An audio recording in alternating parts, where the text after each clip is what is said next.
Bonsoir. Bonsoir. Le chien aboie et la caravane passe. Et si le chien commence par aboyer et pas mordre, la caravane passe-t-elle? Mon ami, quand tu dors, et dans ton sommeil, tu rêves que tu dors, à ton réveil, rassure-toi que tu t'es réveillé 2 fois. Mon grand-père disait à l'époque que quand quelqu'un à côté de toi fait semblant de mourir, il faut faire semblant de l'enterrer en même temps.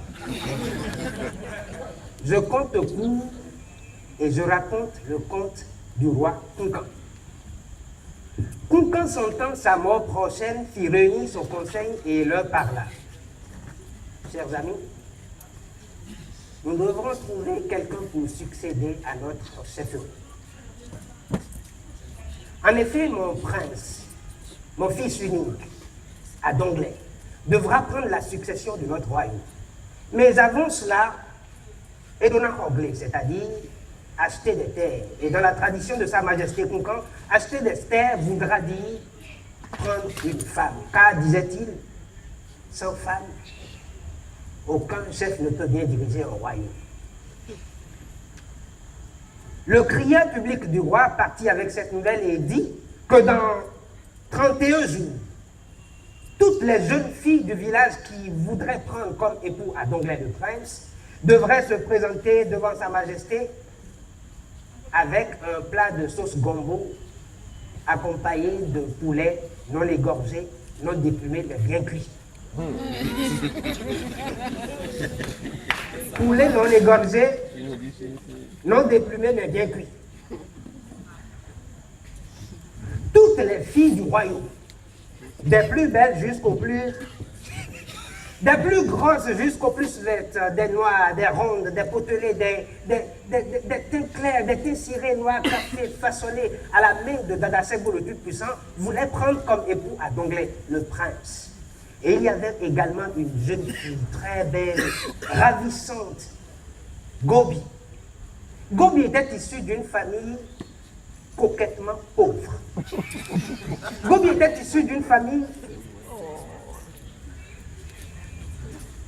épanouiment pauvre. Elle alla voir sa maman et elle lui dit: maman, je l'aime aussi. Et à ce moment, elle lui dit: ouais, tu l'aimes. Hein? Tu quoi? Tu aimes qui? J'aime Adonglais. Moi là, je suis veuve et je veux aller voir ton père, lui dit que je t'ai trouvé un bon forgeron. Je n'aime pas ça. Quand tu ne sais pas là où tu vas, tu sais au moins d'où tu viens. Je n'aime pas ça. 15 jours vinrent à passer. Et Gobi ne cessait pas de dire à sa maman: mais je l'aime, maman, je l'aime. Et à sa maman de lui dire: je ne suis pas dans cette affaire de prince. Je veux mourir tranquillement. Et pour cela, la maman de Gobi l'envoya chez sa maman à elle, c'est-à-dire chez la grand-mère de Gobi, qui vivait à 3 km du palais royal. Arrivé chez sa grand-mère, tout ce que Gobi eut à dire comme premier propos à sa grand-mère: grand-mère, moi aussi je l'aime. C'est ça. Vous, les jeunes filles d'aujourd'hui, là, tu ne peux pas aimer un forgeron. Tu vas aimer un prince. On va voir ça. On va voir ça. Mais l'histoire raconte également que Gobi était une fille bien éduquée. Elle faisait tout ce que ses parents lui demandaient.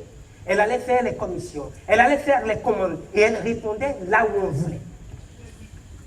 Le 31e jour, tôt le matin, grand-mère lui dit: Gobi, va à la rivière me chercher de l'eau. Et avant de partir, Gobi lui dit: grand-mère, c'est aujourd'hui et je l'aime. Et à sa grand-mère de lui dit: va. Et à son retour, grand-mère lui fit porter une calebasse. Prends cette calebasse et mets-toi devant moi. Et les deux se mirent en route pour aller au palais. Arrivé au palais, il y avait une fille terrible. Toutes les filles du royaume désireuses de prendre comme époux Adonglais étaient présentes. Qu'est-ce qu'on n'a pas ri ce jour-là? Hein? Poulet, non égorgé, non déplumé. Oh. Le roi ouvre et il se met à rire. Il ouvre, il se met à rire. Tout le conseil lié à gauche employé. Quand Gobi vit tout ce cinéma, elle prit peur. Et quand s'approchait son tour, elle allait à reculons. Et au garde de la saisie, de l'amener devant sa majesté.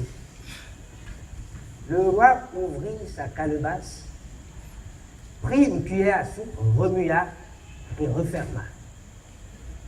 Il regarda son conseiller à sa gauche et lui fit un sourire.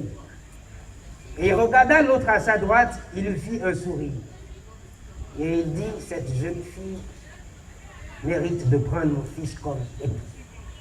En effet, sa majesté avait sorti un œuf. Et il dit, cette fille a été conseillée par une dame expérimentée. Et derrière un grand homme, il y a toujours une grande femme.